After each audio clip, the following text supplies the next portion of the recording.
c'est 40 prêts à monter et on tamponne. Touche pareil, hein. On saute, ballon perdu, à place, vite de la ligne, on monte, on va aller chercher et on tamponne. Hein. Pas un qui recule sur le plaquage, et pas un. La bourre, il faut, hein. Par ici, Patrick, il faut surtout la bourre. Hein. Bon. On ressort, il faut, hein.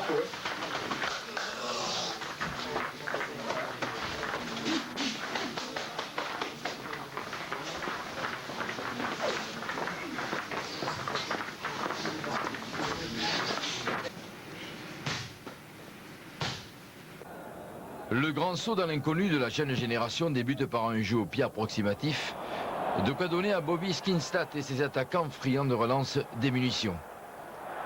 Un avertissement qui se paye cash dès la 6e minute. Van Straten, le trentenaire de retour sous le numéro 10, ajuste son pied droit et ouvre le score 3-0.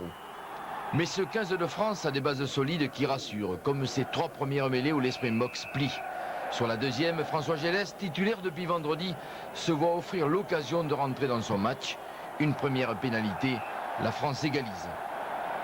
Remis sur les rails par les avants, cette bleusaille sans complexe trouve petit à petit quelques intervalles. Clément Poitrenaud d'une feinte de passe, ou ici Damien Traille, ses 95 kilos, qui poussent les Boks à la faute.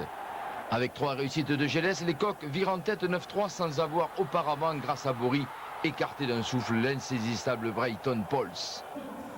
Au retour des vestiaires, Galtier et sa bande de jeunes subiront, comme en début de match, l'emprise sud-africaine. Défi, enchaînement dans l'axe, conservation du ballon, l'effet ne tarde pas.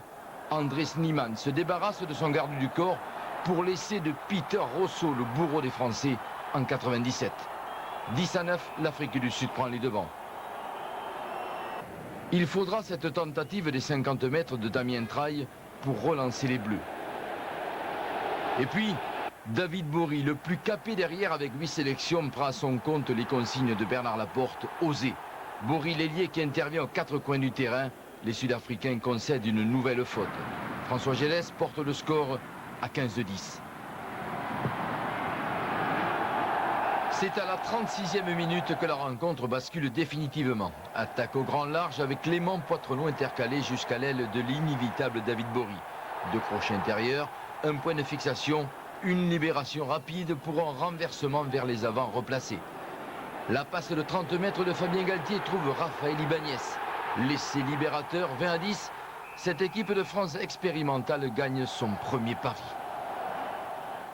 Dans l'ensemble, même si tout n'a pas été parfait dans les enchaînements, dans l'application, parfois dans la concentration, on peut penser que la victoire est méritée parce que l'équipe a été très généreuse, solidaire tout au long de la rencontre. Malgré la jeunesse, ces jeunes-là, ils se posent pas de questions et tout ce qu'ils font, ils le font à fond. Ils ont peur de rien et je crois que c'est ce qui a fait la force de l'équipe. C'est vrai qu'ils ne sont pas très imaginatifs, donc il fallait resserrer en défense et bon, à partir de là, il n'y a pas eu de... Donc même après l'essai, on n'a jamais été très inquiet parce qu'on sentait qu'on les avait à notre portée, que si on continuait à jouer comme on l'avait fait en fin de première mi-temps, on sentait que ça allait passer et ouais, c'est ce qui est arrivé. On s'est bien trouvé en défense, avec une ligne de 3 quarts qui avait 0 sélection presque, à part David. Donc on a vu qu'on pouvait rivaliser, donc c'est important pour la suite pour travailler. On a été un petit peu fébrile en première mi-temps, on n'a pas trop osé les jouer sur le large, alors qu'en fait on s'est aperçu que c'était la solution.